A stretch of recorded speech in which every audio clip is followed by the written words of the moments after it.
আমাদের যে কোনো একটি বিষয়ে পক্ষে বিপক্ষে কথা থাকবে, যুক্তি তর্ক থাকবে, কিন্তু দিন শেষে যেটা দেশের জন্য, দেশের মানুষের জন্য মঙ্গলকর, আমরা সবাই যেন সেটাতে ঐক্যবদ্ধ হতে পারি। আমরা বিশ্বাস করি আমাদের এই রাজনৈতিক দলগুলোর মধ্যে যদি এই মিউচুয়াল রেসপেক্টটা থাকে, আগামীর বাংলাদেশ হবে অপ্রতিরোধ বাংলাদেশ। আমরা আপনাদেরকে অনুরোধ করি, বাংলাদেশের সরকারি যত কর্মকর্তা কর্মচারী আছে তারা যেন আর তাদের দায়িত্ব পালন বাদ দিয়ে তোষামোদির রাজনীতিতে লিপ্ত না হয়। আমরা অনুরোধ করি, বাংলাদেশ পুলিশ নামক যেই প্রতিষ্ঠানটিকে খুনি হাসিনা ধ্বংস করে দিয়েছে, সেই প্রতিষ্ঠানটি যেন কাজের মাধ্যমে তার গৌরবটি আবার ফিরিয়ে আনে।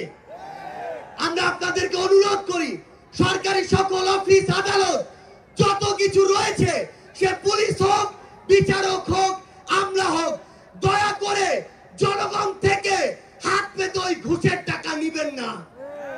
দয়া করে জনগণের জন্য, জনগণের সাথে সামান্য স্বার্থের জন্য এই অন্যায়গুলো করবেন না।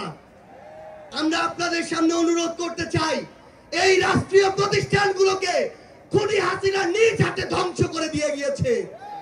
সকল রাজনৈতিক দলকে ঐক্যবদ্ধভাবে এই প্রতিষ্ঠানগুলোর সংস্কার করতে হবে। এই প্রতিষ্ঠানগুলোতে যেন সেই মানুষটি বসে যেই মানুষটি দেশ এবং মানুষের জন্য ভালো, সেই মানুষটি নয় যেই মানুষটি আমার মাইম্যান। আমাদের একটি জিনিস লক্ষ্য রাখতে হবে, আমার সামনে আমার আহত যোদ্ধারা, আমার সামনে 16 বছর ধরে বিভিন্ন রাজনৈতিক দলের কিংবা নির্দলীয় যারা ফাইট করেছেন তারা বসে আছেন।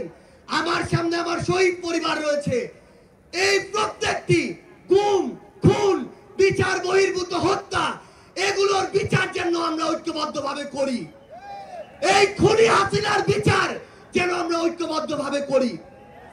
একটা জিনিস মনে রাখতে হবে, নিজেদের সামান্য স্বার্থের জন্য যেন কোনো অপরাধী ছাড় না পেয়ে যায়।